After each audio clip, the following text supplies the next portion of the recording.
y a encore quelques années, c'était normal de dédier sa vie au travail, de valoriser les longues journées, la disponibilité totale, le syndrome du je gère tout, mais depuis peu, une nouvelle tendance s'impose. Préserver sa vie perso, protéger son temps, éviter la charge mentale et chercher ce fameux équilibre parfait.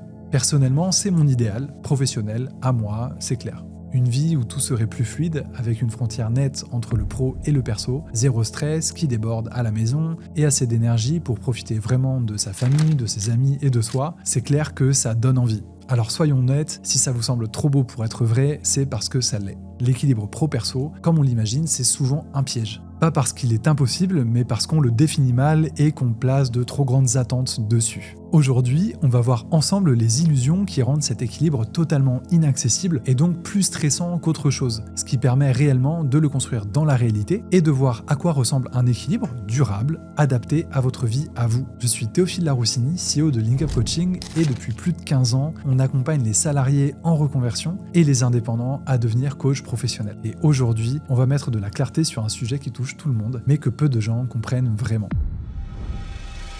L'une des idées les plus répandues, c'est que l'équilibre pro-perso, c'est un partage égal. 50% travail, 50% vie perso. Et ça, c'est impossible, évidemment. Il y a des périodes où le pro demande plus d'énergie. Quand on est en prise de poste, quand on est sur un projet spécifique, quand il y a des deadlines, quand on a des responsabilités. Et il y en a d'autres où le perso reprend le dessus. Des problèmes de santé, un déménagement, un mariage, une naissance ou une transition de vie tout simplement. Et parfois, rien n'est vraiment stable et la vie n'est pas censée être forcément très stable en fait. L'équilibre, c'est donc subjectif parce qu'il dépend de votre contexte, de vos attentes, de votre niveau de fatigue et même de votre stade de vie. Quand on est plus jeune, on a peut-être plus de temps à consacrer à son travail et quand on commence à avoir des enfants, beaucoup moins. Chercher un équilibre parfait, c'est comme chercher un horizon. Plus on avance, plus il s'éloigne, simplement.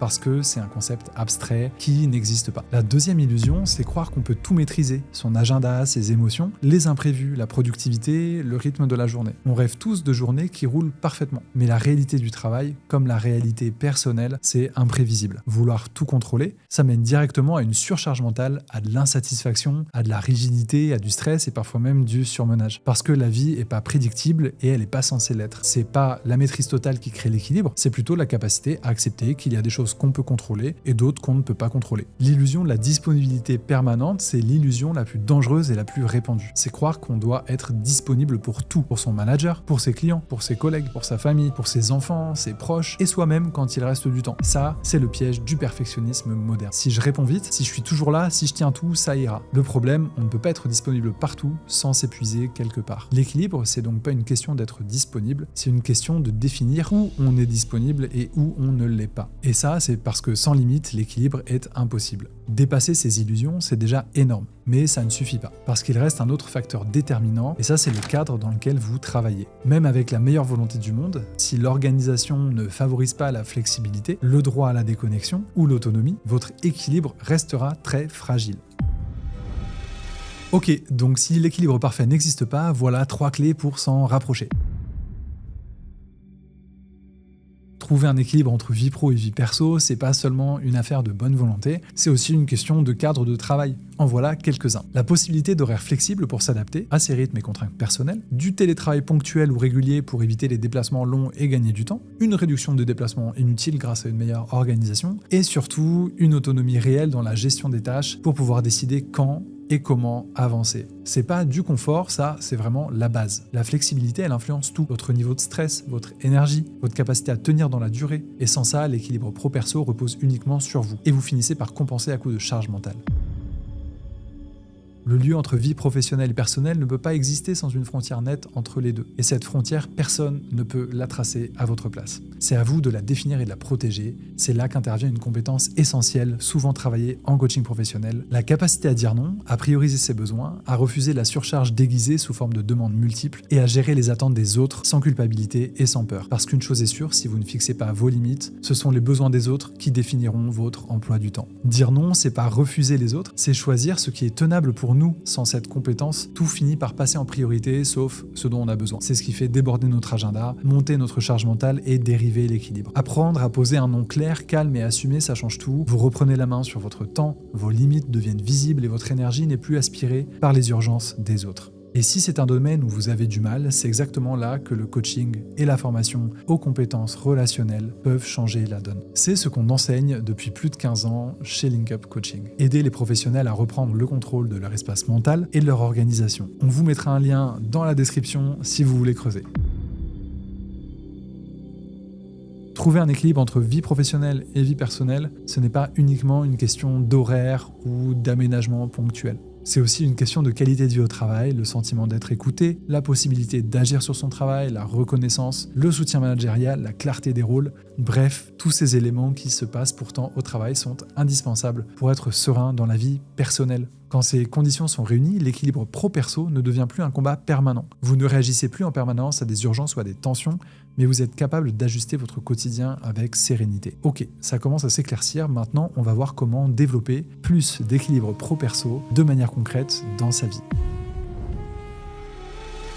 D'abord, faire un vrai état des lieux, ce qui vous épuise versus ce qui vous nourrit. Avant même de chercher des solutions, il faut commencer par un diagnostic honnête. On ne peut pas améliorer un équilibre qu'on n'a jamais réellement eu. La vérité, c'est que la plupart des gens veulent aller mieux, lever le pied, retrouver du temps, mais sans jamais identifier clairement ce qui crée la surcharge. Ce qui génère du stress, ce qui consomme le plus d'énergie, et à l'inverse, ce qui leur fait vraiment du bien. Résultat, on essaie de changer des choses au hasard et on s'épuise encore plus. Prenez donc 10 minutes, pas plus, et notez 3 sources de pression dans votre quotidien. 3 sources d'énergie, ce qui vous ressource, 3 attentes auxquelles vous dites toujours oui alors que vous aimeriez dire non, et ça, c'est votre premier instant vérité, la base de tout rééquilibrage durable. Deuxièmement, redéfinir vos priorités et aligner votre organisation dessus. L'équilibre pro-perso, ce n'est pas, comme on le pense souvent, une question d'avoir plus de temps. C'est une question de choisir ce qui compte vraiment, puis d'organiser votre quotidien autour de ces choix. Beaucoup de personnes essaient de tout concilier tout le temps. Mais tant que vos priorités ne sont pas clairement définies, vous restez dans un fonctionnement réactif. Vous répondez à ce qui arrive au lieu de décider. Concrètement, je vous conseille d'identifier ce qui est non négociable pour vous. Par exemple, votre sommeil, une activité essentielle, un temps familial fixe, un créneau à la salle de sport, ce qui peut être ajusté, donc certaines tâches pro, des horaires, des rendez-vous pro ou perso, et ce qui peut être délégué au travail, à la maison, où il y a des outils, et enfin ce qui peut être supprimé, c'est-à-dire les actions qui prennent de la place, mais n'apportent aucune valeur réelle ou simplement ne vous plaisent plus. Ce travail de tri, il n'est pas théorique, c'est ce qui va permettre de transformer votre quotidien. Parce que quand vos priorités sont clarifiées, votre agenda devient plus cohérent, vos décisions deviennent plus simples et vous culpabilisez moins et votre charge mentale baisse presque instantanément. Et surtout, vous arrêtez de subir. Enfin, mettre en place des limites concrètes et tenables. La plupart des gens savent qu'ils doivent mettre des limites, mais en réalité, très peu savent comment le faire de manière réaliste dans un environnement professionnel exigeant, avec des responsabilités, des deadlines, des imprévus et parfois une culture d'entreprise qui pousse toujours un petit peu plus. Voici comment poser des limites qui tiennent vraiment, sans entrer en conflit avec votre environnement et surtout sans culpabiliser.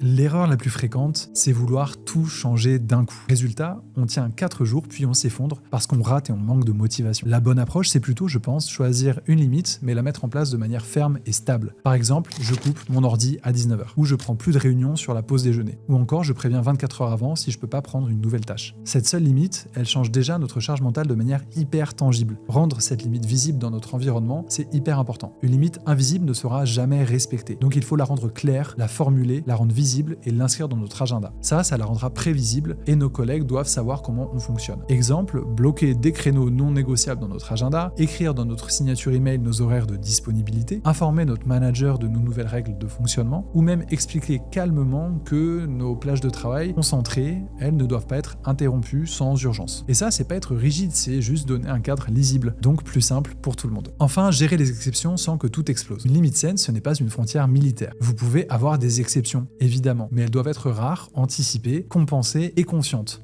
Par exemple, est-ce que vous acceptez exceptionnellement une réunion tardive? Ok, pourquoi pas, mais du coup, vous allez partir plus tôt le lendemain. Est-ce que vous prenez un dossier urgent sur un temps de pause? D'accord, exceptionnellement, mais alors vous allez récupérer cette pause plus tard dans la semaine. C'est ça qui va empêcher l'équilibre de glisser lentement vers le déséquilibre. Apprendre à dire non sans dire non. L'une des compétences les plus précieuses pour préserver son équilibre, c'est l'assertivité bienveillante. Dire non ne veut pas dire être conflictuel. Voici quelques phrases assertives, simples et efficaces. Je peux le faire, mais pas pour aujourd'hui.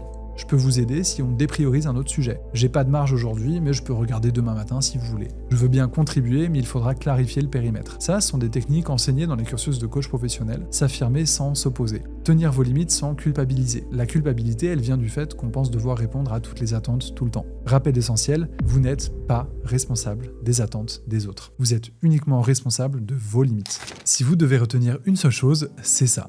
L'équilibre pro-perso n'est pas un but à atteindre, c'est un mouvement à entretenir. Il ne sera jamais parfait, jamais stable, jamais comme sur le papier, mais il peut devenir vivable, souple, respirable dès qu'on arrête de courir après l'idéal et qu'on commence à construire quelque chose qui ressemble vraiment à notre vie. En clair, oubliez le 50-50, oubliez le contrôle total, oubliez la disponibilité permanente. L'équilibre, le vrai, c'est un jeu de limites, de choix et d'ajustements quotidiens. Un mix entre ce que nous maîtrisons et le cadre dans lequel nous évoluons. Et quand on commence à faire ce tri, à poser une seule limite, à clarifier ce qui compte vraiment pour nous, tout devient beaucoup plus simple. L'équilibre n'est pas un mythe, mais il ressemble jamais à ce qu'on imagine. Pour creuser, aller encore plus loin sur la qualité des relations et votre capacité à communiquer ces limites, allez voir notre vidéo « Avoir de meilleures relations ». Je vous la mets juste là.